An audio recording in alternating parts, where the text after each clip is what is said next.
Hi, I'm Dr. Montania. We're continuing our talk here with some of the interactions that go on inside of the gut with menopause symptoms that can have a lot to do with how a woman feels. The gut is the first place that we actually start to make hormones, and that's to prepare the rest of the body for what's coming. It has a huge amount to do with the regulation of every system in our body, the signals that come off of that. There's also a very extensive nervous system in the gut. It's called the enteric nervous system. Studies, they used to wonder if the enteric nervous system inside your gut was more extensive than your central nervous system, but in reality it's about a fifth the size. Interesting to note with that, there's more taste buds inside of the guts and more varieties and kinds inside the gut than on your tongue, and the gut can create food cravings. Both the microbiome can create food cravings along with the taste buds inside of the gut. The lining of the gut is lined with what's called microvilli. It looks like a bunch of little fingers or shag carpet that's squeezed together in accordion-like folds. That's to increase the surface area of the gut in a huge amount. The gut is a 30-foot tube, the average size about the diameter of your small finger. It takes the surface of that and makes it about the size of an Olympic tennis court. So it's pretty huge on the absorption surface we have and the surface for doing digestion and all that. Those fingers will respond to inflammation and different things. They'll start to get short, they'll get long and real thin.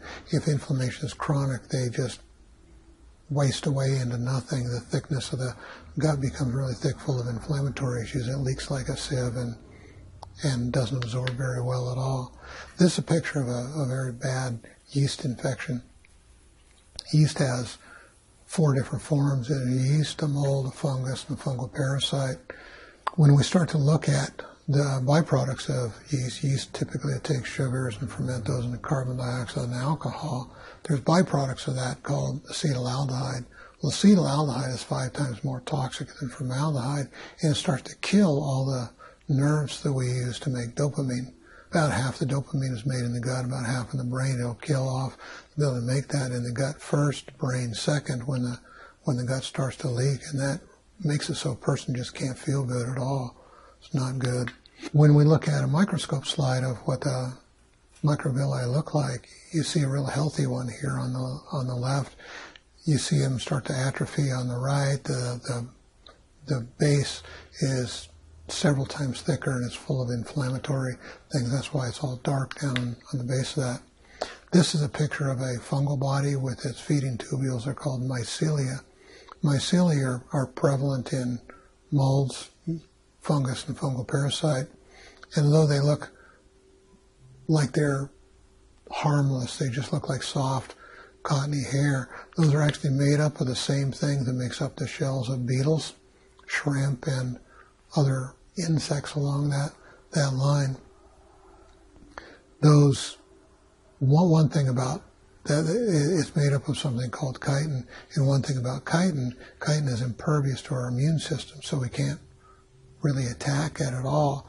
And when you have a really bad fungal infection going on or a mold issue going on, it's like hundreds of cricket legs piercing through your gut wall or wherever that infection is, and that really can tend to make things leak quite a bit. This electron micrograph picture of what a gut lining looks like that's had chronic inflammation. You can see those microvilli have all shrunk down. They're close to the base. They're not tall.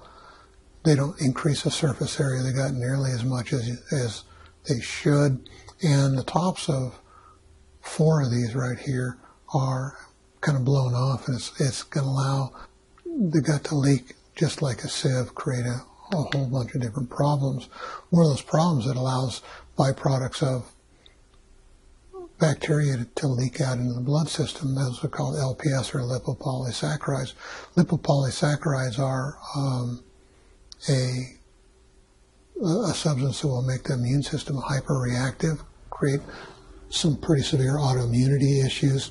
All those can be neurotoxins also. Once those get out into the brain, or get out of the gut, it makes the brain start to leak. That makes the brain foggy, and that adds to the symptomatic picture. When we look at the circulation that returns off the gut, everything goes into the liver. The liver's got several important jobs. It's supposed to catch and destroy bacteria and pathogens, store your food sources. It makes sugar when you're stressed. It makes sugar out of protein when you're stressed, and that gives you energy to defend your life. It's supposed to clear the body of toxins and make bile. So if you like this, hit the like button below, subscribe to our channel. We're going to be producing a whole bunch of videos on physiology that's going on within all kinds of different conditions, and with the physiology we can start to see some really healthy ways to be able to manage those conditions.